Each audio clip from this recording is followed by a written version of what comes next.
গোটা একটা জীবন মানুষ অনেক দিনের চেনা সম্পর্ক, সংসার কিংবা অবারিত মায়াকেও দূরে ফেলে চলে আসে গুরুত্ব আর সম্মানের অভাবে। অসামান্য চাহিদা কারো জীবনে থাকে না। মানুষ একান্ত নিজের বলে চায় সম্মান, যত্ন, গুরুত্ব আর একটুখানি বিশুদ্ধ ভালোবাসা। অনেক পাওয়া না পাওয়ার ফিরে জীবনে এইটুকু পেলেও জীবনটা স্বপ্নের চেয়েও সুন্দরভাবে কেটে যায়।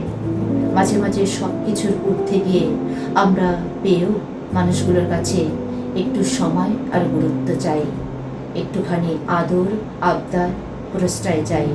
বিশেষ কিছু দিনগুলোতে বিশেষ কিছু মুহূর্ত পেতে চাই। হয়তো সবার জীবনে সেরকম মানুষ থাকে না, আর থাকলেও সেটা তারা বুঝতেও পারে না বা কখনো বোঝার প্রয়োজনীয়তা মনে করে না। তবুও প্রিয় মানুষগুলো যত্ন নিলে, আগ্রহ থাকলে সেই মুহূর্তগুলি, তবুও প্রিয় মানুষগুলো যত্ন নিলে, আগ্রহ থাকলে সেই মুহূর্তগুলো প্রজাপতি হতে পারত, একটা আকাশ হতে পারত, রামধনু হতে পারত, ফুল হতে পারত, ক্যানভাসের প্রিয় কোনো ছবি হতে পারত। জীবনের সবচেয়ে সেরা মুহূর্ত, অথচ সব শেষে মুহূর্তেরা বাঁচে অপেক্ষায়, অবহেলায়, অনাগ্রহে, অবহেলায়।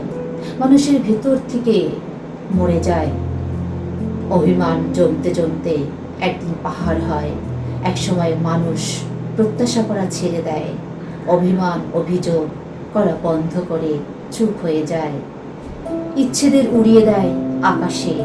কেবল দীর্ঘশ্বাসে হঠাৎ হঠাৎ মনে হয় জীবন কিংবা মুহূর্তগুলি আসলে অন্যরকম হতে পারত।